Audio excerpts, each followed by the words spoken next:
How is the U.S. General Services Administration's Public Buildings Service, PBS, adapting to the changing customer expectations arising out of the COVID-19 pandemic?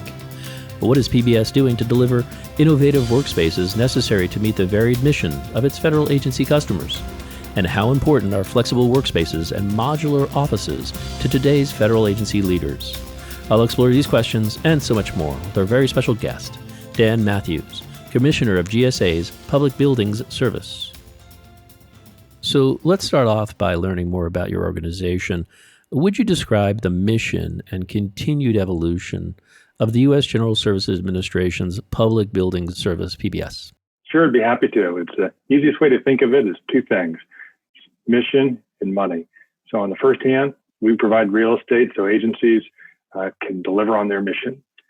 But we also have a fiduciary responsibility. Right? We were created to help add value to the federal real estate portfolio with the presumption that a centralized organization that has expertise in real estate and government acquisition can do it for less money than every agency just trying to figure out on their own when their specialties lie somewhere else.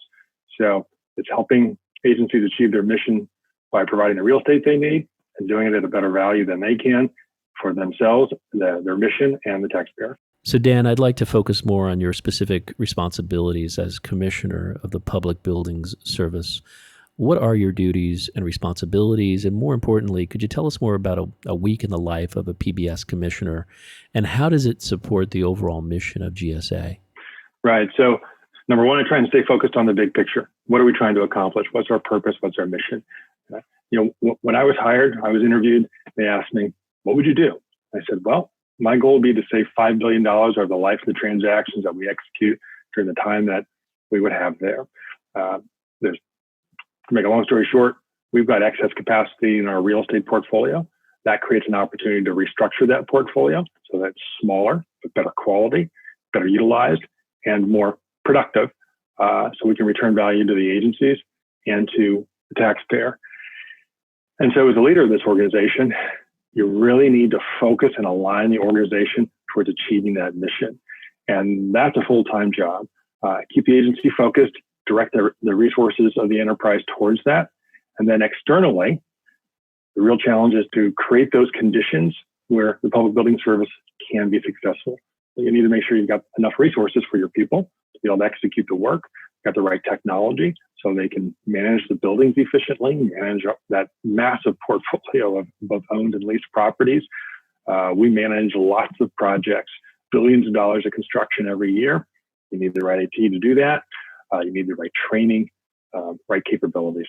So that's really what we focus on. And then, of course, you've got your customers externally as well. We need to make sure that the real estate meets their mission. That's why we're here. And so that's probably the third leg of that stool. So regarding your responsibilities and duties, Dan, what are the top three challenges you face in your position, and how have you sought to address those challenges? I'd say there are three big things, right? Number one is getting the resources that we need to effectively do our job. So I talked about how Congress established us. We charge rent from our customer agencies, and that rent, we have to use that to operate. So we've got all our operating expenses. We pay utilities. We have to clean buildings. We have to operate and maintain buildings. And what's left over, our net operating income, becomes our capital to reinvest into the portfolio. So renovations, new construction, things like that. But for the last 9 years or so, Congress has, this is a relatively new development, Congress has constrained our ability to access those revenues. They've shorted us about $1 billion a year. And that's made it very difficult. Well, essentially, it's taken $1 billion out of our capital reinvestment. So that's one of our biggest challenges, trying to have the system operate the way it was established in law, get full access to what we call the Federal Buildings Fund, which is where those rent revenues go. Another really big issue, accurate and timely data. We need good data to properly and effectively manage our facilities, both from like a day-to-day operating status, but longer term. What should our portfolio look like in the future? What is the true demand, occupancy demand for our facilities? There is excess capacity in our portfolio, and that drives excess costs. So our goal is to squeeze that excess capacity out and return that value to the agency so they can achieve their mission and to the taxpayer. Good data is critical for that. The other thing I would say is balancing the needs of our tenants and our responsibility to the taxpayer. That's always a little bit of a tightrope. Depending on who you're working with in an agency, they may have to be extremely motivated to reduce real estate costs. If you're talking to a deputy secretary, a chief financial officer, they're trying to achieve their mission, which isn't real estate, something else. Real estate is a cost that consumes resources and probably makes it a little more difficult for them to direct resources to achieve their mission. But at a different level in the organization, someone consumes that real estate. And they may not be fully incentivized or aligned to reduce that cost. So that is an inherent challenge in managing a federal real estate portfolio. Federal government, we're dealing with other people's money. Right? This isn't corporate money. This isn't their money. They reduce their real estate costs. A large bonus doesn't come through for anyone. So sometimes that can be challenging to align the incentives in the right way to do the right thing by the taxpayer and the agencies. And so we work with agencies all the time to try and show them where opportunity lies. And if we did X, Y, and Z, how that can return value for them. Dan, would you outline for us your strategic vision for GSA's Public Buildings Service? What are your key priorities for realizing this vision? So again, really came back to that real simple description of what's the purpose of PBS. It's mission and money. We're helping agencies achieve their mission by providing the real estate that they need, and we're trying to do it at a better value than they can for themselves, for their needs, but also for the taxpayer. We have a fiduciary responsibility there. So again, when I was interviewed, my goal was to try and save $5 billion over the life of these transactions that we're going to be executing. And there are three primary ways we're trying to accomplish that today. The first is what we call least cost avoidance. The second is our footprint optimization that really refers to our owned portfolio. Because remember, about half our portfolio is privately leased, about half of it is government owned. And the third priority is really focusing on our people, that alignment and creating those conditions for being successful. But in a nutshell, we're trying to restructure that lease portfolio. Our costs are pretty much defined by how much real estate we control. So if we want to lower the cost of real estate for our agencies, lower their rent bill effectively, we need to squeeze the excess capacity out of that real estate portfolio. We really focused initially on the leasing side of that portfolio. Quite frankly, it's easier. It's the low-hanging fruit. Every lease has an expiration date on it. When you get near that expiration date, that starts the conversation with the tenant. Do you really need this much square footage? Our occupancy data is telling us that you're sitting at 350 square feet per person. And the industry standard for the type of work you're doing is about 180 square feet per person. So we can probably reduce a fair amount. Then that starts the conversation. You go out to the market, you negotiate a reduction that's maybe 30, 40% smaller. You put a long-firm term out there into the market. You get great competition. Pricing drops. You lock them in for 15 years at a much smaller footprint, newer space, better quality, more flexible, and away you go. On our own footprint side, it's a little more difficult. We've got a lot of laws that govern our ability to. We also have to get access to our revenues, full access to our revenues, which I mentioned has been a challenge, in order to properly renovate and maintain our buildings. And if we don't properly renovate or maintain them, then the quality drops. It's harder to charge full market rents like we're supposed to do because they're not getting the same kind of quality they might get in a private sector building. So then our revenues drop, and our net operating income is more challenged because older, less efficient buildings tend to be more expensive to operate than a new, effective building. So we have to transform our own portfolio into a smaller, better quality, and more cost-effective portfolio. And then third priority, we call it PBS productivity. It's really trying to invest in our people, our technologies, and our tools so that they have what they need to deliver literally billions of dollars of construction projects every year, renovation projects, and billions of dollars of new lease transactions every year. So again, those three priorities are our lease cost avoidance, optimizing our own portfolio, making it smaller and more cost effective, and then what we call PBS productivity, focusing on our people and our tools and resources so they can get the job done. So Dan, with over half of GSA lease space expiring within the next 5 years, you will definitely be increasing cost savings by utilizing a wider range of strategies. What are some of those strategies? Yeah, it was our number one priority because of that. Literally over half of our leases were expiring in a 5-year time period. when we arrived. And that creates a tremendous opportunity to restructure that portfolio. And that's what we've been really focused on. And the strategy is really threefold. So one, it's reducing that footprint. Daily occupancy data, again, helps there, working with our customers to show them that what they actually control at the moment, they could probably achieve their mission with a significantly smaller portfolio. So you reduce the amount of space that we're leasing over time. And then the other strategy is to get better pricing. So that's where the long firm terms comes into play. We've also relied heavily on our commercial real estate brokers. So at the Public Building Service, we have a contract with several real estate firms, some of the really big national names, but also some small business firms as well in different markets, where we use them to negotiate on behalf of the federal government with private sector landlords. And that has the combination of longer firm terms, focusing on our really big leases. So we replace those at a minimum when they expire, long-term solutions, and using our commercial real estate brokers has really allowed us to get much better pricing. So when you get better pricing per foot on a smaller footprint, that yields massive savings. We have already cut over 4 million rentable square feet from our expiring lease portfolio since September 2017. And that has delivered over the life of those leases compared to the larger footprint that we had before. That's going to save over $3 billion over the firm term of those leases. So it's been, that's really been our strategy on the leasing side. And the best solution is if we can concentrate maybe some of our capital on an owned building that has a high vacancy rate or underutilization, and we will invest in that building, maybe restack it, so we'll free up several floors, renovate it so it's in better quality, and then just eliminate a lease altogether and move them into a federal building, which the taxpayer already owns.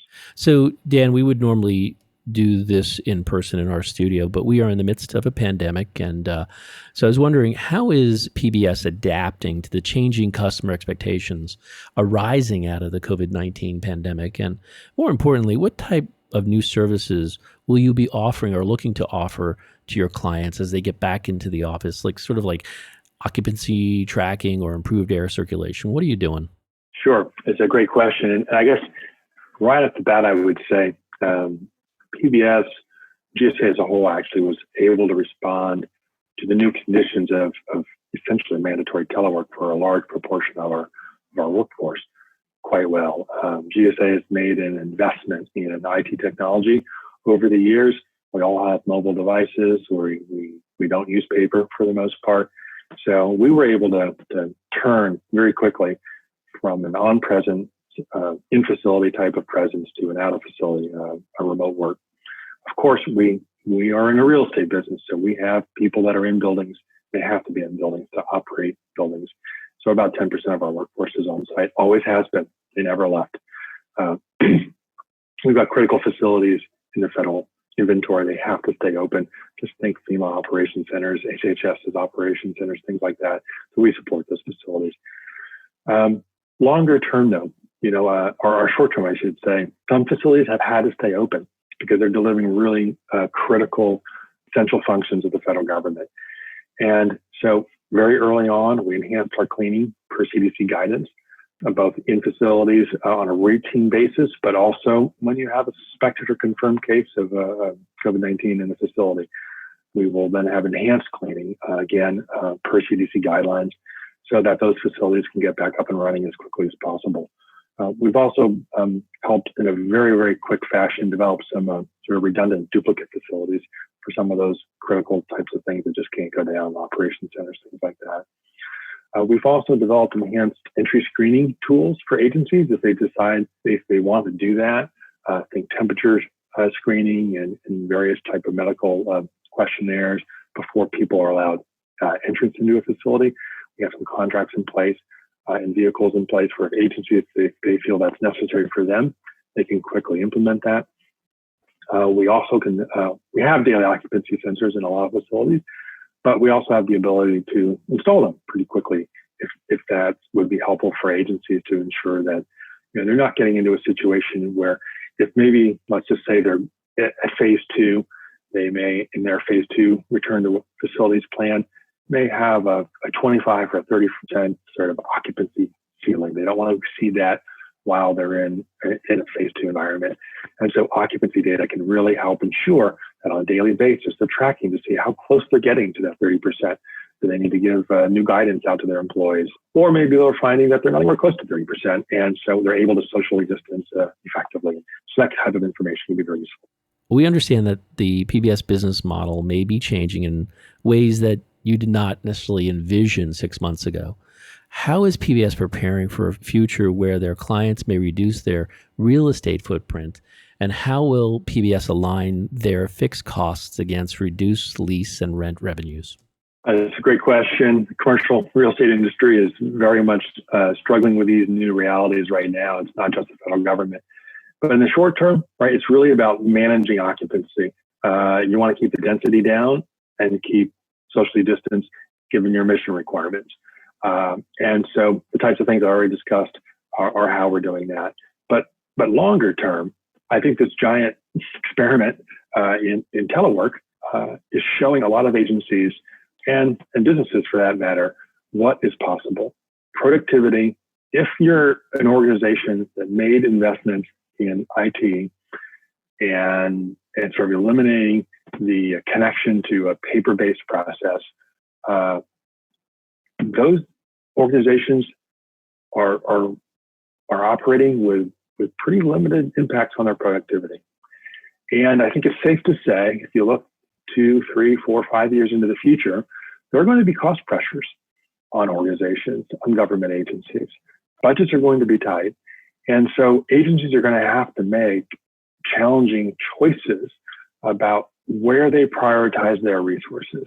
And at PBS and GSA, we want to be in a position to help agencies manage those difficult choices, to show them where there may be excess capacity, in our case, in real estate, where they can achieve their mission. The real estate that they need to achieve their mission may actually be quite a bit smaller than what they currently consume.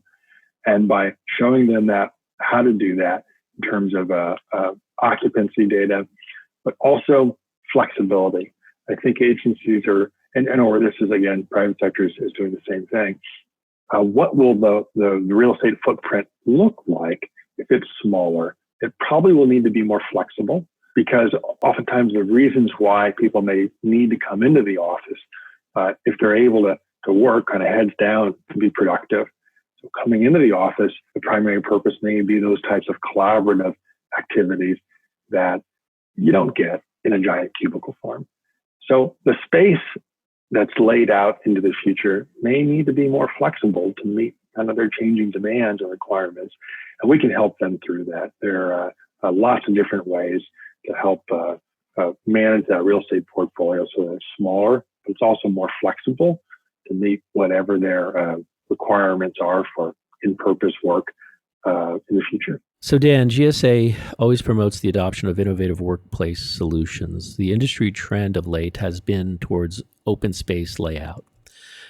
Given the pandemic, the need to social distance, coupled with research indicating an increase in stress amongst staff working in completely open floor plans, do you see a shift in the trend to a more hybrid approach to an office layout and design? I think it's going to depend on a lot of different factors. One, what type of work is going on? We have a very diverse real estate portfolio. If you think about it, we have land ports of entry, we have courthouses, we have laboratories, we have office space, we have operation centers.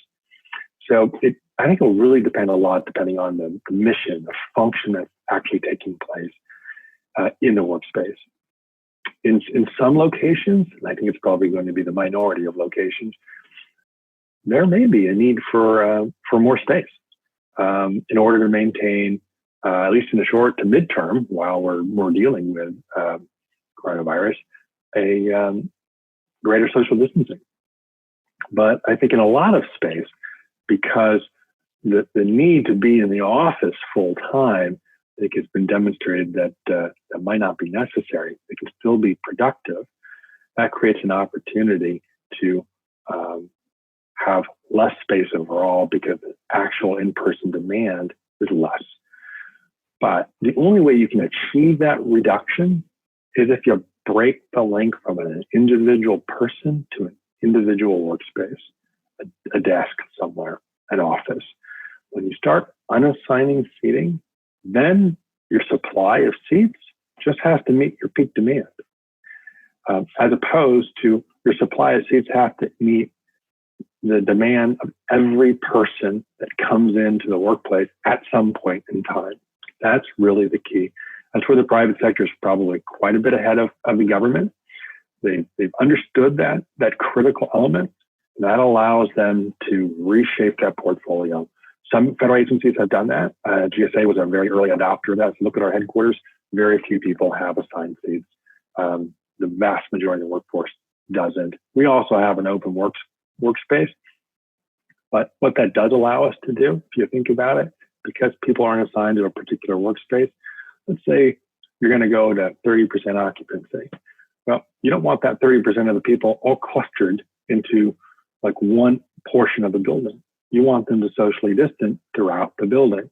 If your building's laid out with offices and cubicles where everyone has their own desktop computer and their own file drawer there, you just made it really difficult to actually spread out in that facility because everyone goes back to their own assigned space because that's where the things are located that they need to do their job. GSA doesn't work that way. We've got a laptop and we've got a mobile device, and when we show up at work, we can reserve it ahead of time, but we can sit almost anywhere in the building. We have flexibility in our workspace. We can spread out, socially distance easily, in the drop of a hat. Not everyone can do that, depending on how that linkage is from an individual to the tools that they work with and where they're assigned. That flexibility, I think, is going to be really important, not just for achieving a value in the future, but also to help us through this time period where we're dealing with coronavirus in the community. Dan, what are some of the major opportunities and challenges your organization will encounter in the future? And how do you envision your agency will evolve to meet those challenges and seize those opportunities?